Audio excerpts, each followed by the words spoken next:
I'd like to give a special thanks to channel member Purple Cuddlebug as the first one to actually join in. Thank you. And let's hope you enjoy this video as well.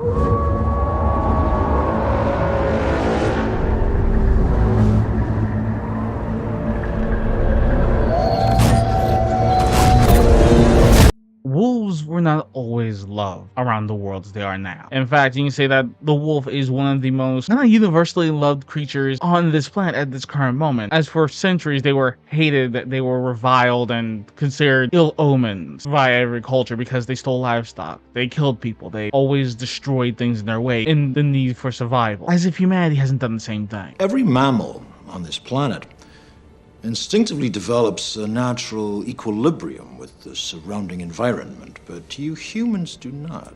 A virus.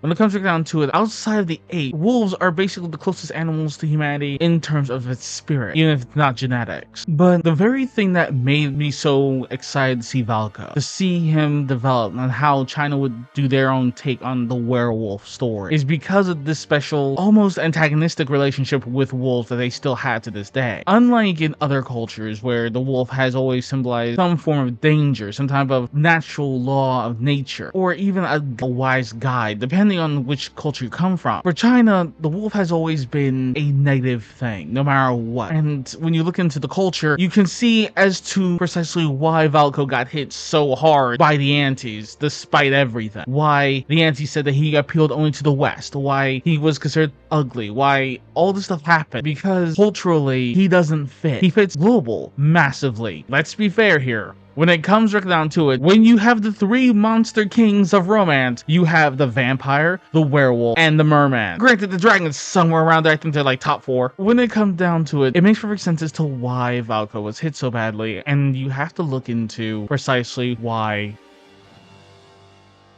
When you compare them to people like Silas, Caleb, or even Raphael, you do see the difference between them. With Silas, he's globally known as a dangerous, lethal mafia leader who runs an underground illegal crime syndicate. Objectively, his crimes against society are far worse than that of any fictional werewolf could do. Almost. Like, let's be fair, a werewolf comes to just straight up slaughter you. It's just insane.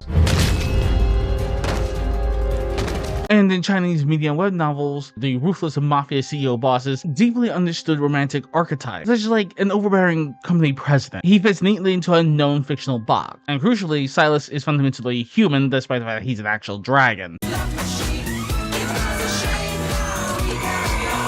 And with Caleb, the dynamic relies heavily on the childhood friends as adopted brother trope, which touches on massive real-world relationship taboos that heavily divide global audiences. But the cultural past is that while controversial, pseudo incest and childhood guardian dynamics are actually heavily utilized tropes in Chinese melodramas and historical romance novels to create high-stake emotional tension. Because it involves humans navigating complex family structures, it remains a heavily discussed but understood fictional trope.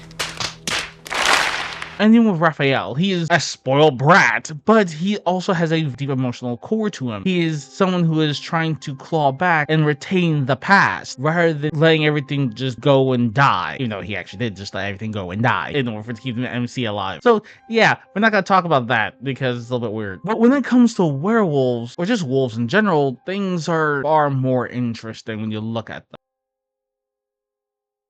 There's actually a linguistic trap. There's an idiom, which, let's be fair, I'm not going to say it because I know I'm going to butcher it, but it translates into inviting a wolf into your house. Now, we've heard that before, and we've actually seen the Antis weaponize it, we've seen the media weaponize it, but what does inviting a wolf into your house actually mean? Because for Valko, we know that it's more along the lines of the Three Little Pigs story, where the wolf literally tries to drop into the house of the Three Little Pigs in order to eat them. Didn't work, and he ended up in a pot being eaten himself.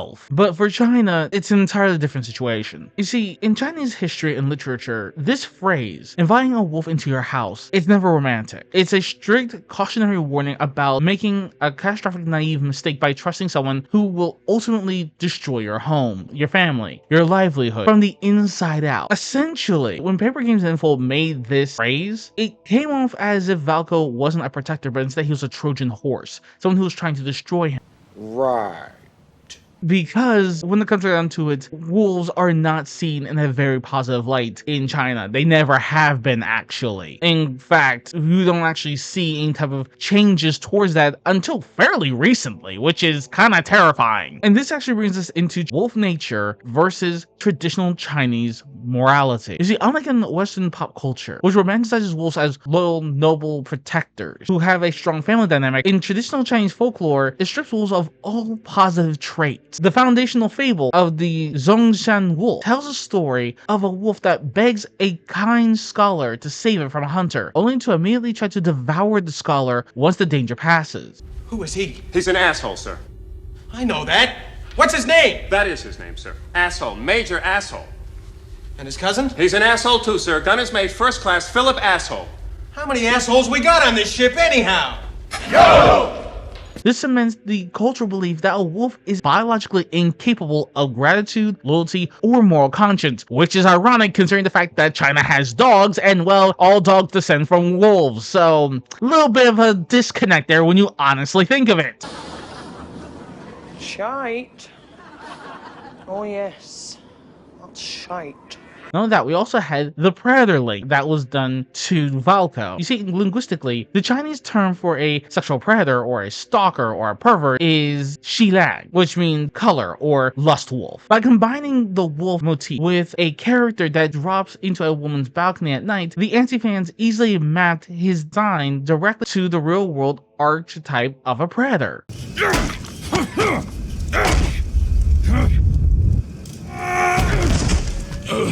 Kinda nuts when you think of it. And again, you should contrast this with Silas and Caleb. Silas, he's a dangerous outlaw, but he falls under the traditional chivalrous rebel or outlaw archetype that you see all the time. Look of Crouching Tiger, Hidden Dragon, and you actually will see in that movie one of these chivalrous rebels in the form of Jin. In Chinese media, an outlaw can possess righteousness and a personal code of honor to protect the main character. But a wolf, unfortunately, defined by its wolf nature, has no honor and eventually will turn on you.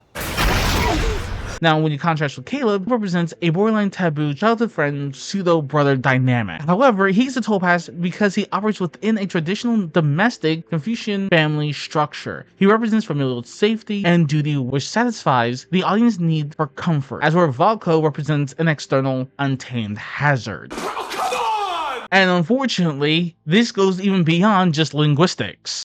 And here we go. You see, there's actually a massive mythological and historical trauma that comes with wolves in general. And unfortunately, China has had quite a bit of run-ins with those who like to associate themselves with wolves. First, we're going to start with the mythology. You see, so in ancient Chinese astronomy and mythology, the brightest star in the sky, Sirius, is named Tinglang, celestial heavenly wolf. Now that sounds interesting, right? So, while it is a fierce guard of the celestial palace, historical court astrologers viewed this shifting brightness as a direct ominous sign of incoming military invasion, lawless banditry, and chaotic plunder. So, I guess they think that he's actually bringing it rather than trying to warn them about it. Bullshit. Beyond that, you also have a famous mythological wolf story in Chinese literature called, I'm not even going to try to say this word, here it is, and it's called The Wood Wolf of Legs. I know, weird. From the epic Journey to the West. He is a heavenly deity who transforms into a demon wolf, descends on Earth, and literally kidnaps a mortal princess, holds her captive in a cave as his forced wife for 13 years. This story is mandatory reading for children in China. Therefore, a mythological wolf dropping into a woman's room carries heavy historical baggage of captivity, not romance. Despite, it is a trope that happens in Chinese shows and shows everywhere for a guy to enter into a woman's balcony and seems romantic. But when it comes to a wolf, everything just changes, doesn't it? You have bigger problems.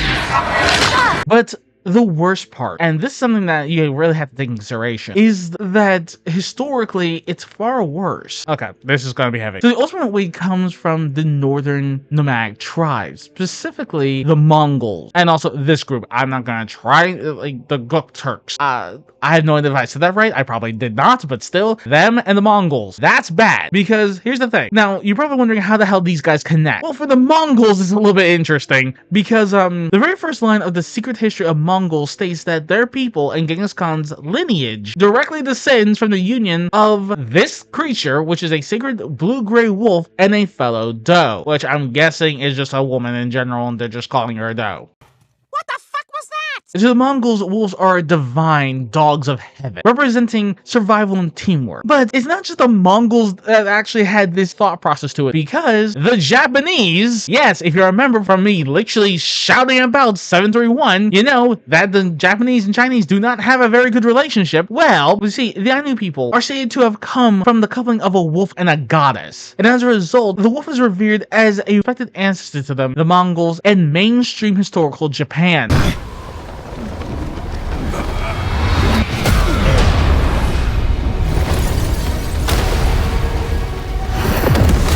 Like, let's be fair here, that's bad, and I'm going to tell you why. Because these wolf tribes from the north spent centuries launching brutal border raids against the Han Chinese dynasty, ultimately culminating in the total conquest of China during the Yuan dynasty. Now all of China knows you're here.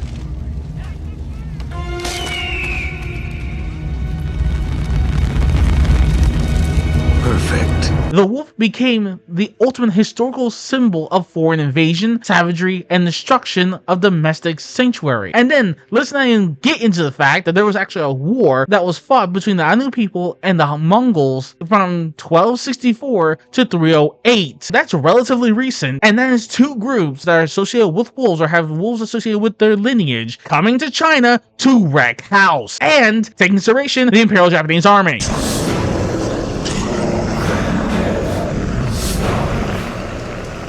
Shit.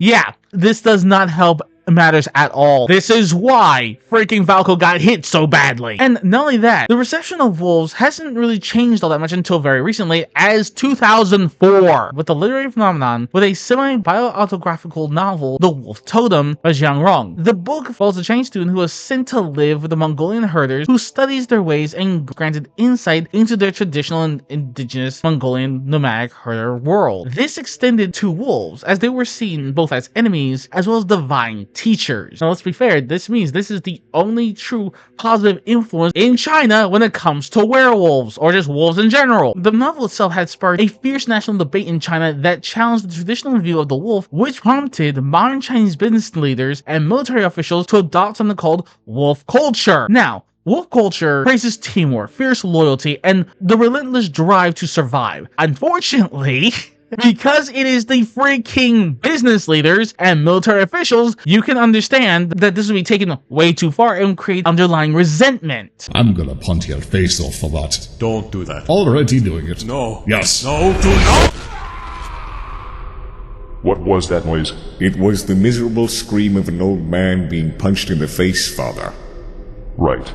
So, introducing a werewolf CEO in control of a massive company, it comes off as more tone-deaf than anyone would actually imagine. Thanks a lot, Infold Papergames. You made the job that much harder. Congratulations, you played yourself. You freaking idiots. And it's insane when it comes right down to it, because they have genuine reasons to hate werewolves, and they hate wolves in general. That's why China doesn't have their own mythology about werewolves, about people shifting into werewolves. I mean, sure, you do have spirits who do it, and as you saw, one just straight turned demon and went all, yeah, I'm going to kidnap you and hold you for 13 years until I finally get killed by Sun Wukong. So it doesn't actually help at all that this is what they experienced as a people, as a culture. And it makes perfect sense as to why the anti struck so hard against Valko. I'm not saying the cultural difference is wrong. I'm not saying that they don't have a right to be this angry, this upset, or go this far when it comes, well, I mean, let's be fair, they went a bit too far in several aspects, but you can see why now. There has been so much bad blood between China and the wolf that it makes perfect sense why these antis went so hard against Valko, even though it risks shutting their own favorite game down. And it's why they literally call him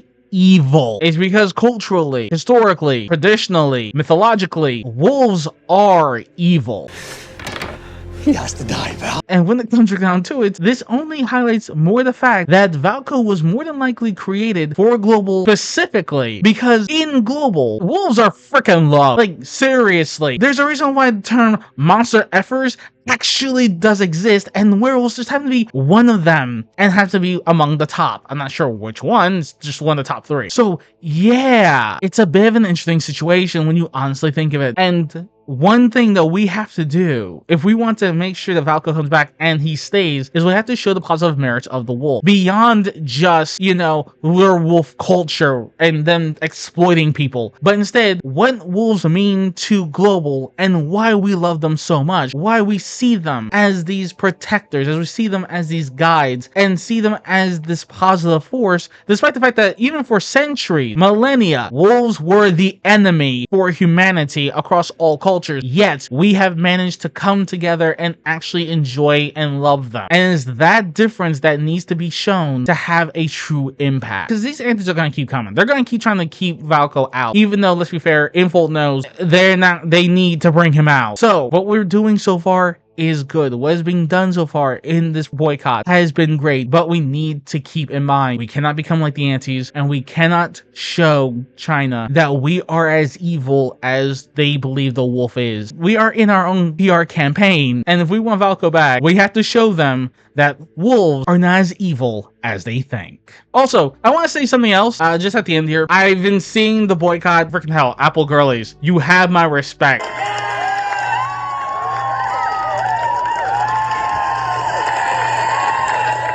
Zane's Jasmines, I'm sorry I did not actually make a mention of all of you earlier, but I'm proud of you two resisting Zane's card earlier. This entire situation has become such a mess, but it's brought us all together, and we have to stand strong. We don't need to gatekeep. We don't need to try to purity test. We need to ensure that we become annoying, but we are annoying to Infold and Papergames, not to potential allies. Do not engage with the antis. Do not talk with them. Do not even look at their posts. They are a small minority, and they do not have any power, so ignore them. Keep the course, keep the faith, keep fighting, because we can win this. And I know things are going to be difficult, especially when Raphael comes out, but we can win if we hold together. Hope you all stay safe, have a good day, and I'll see you all next time.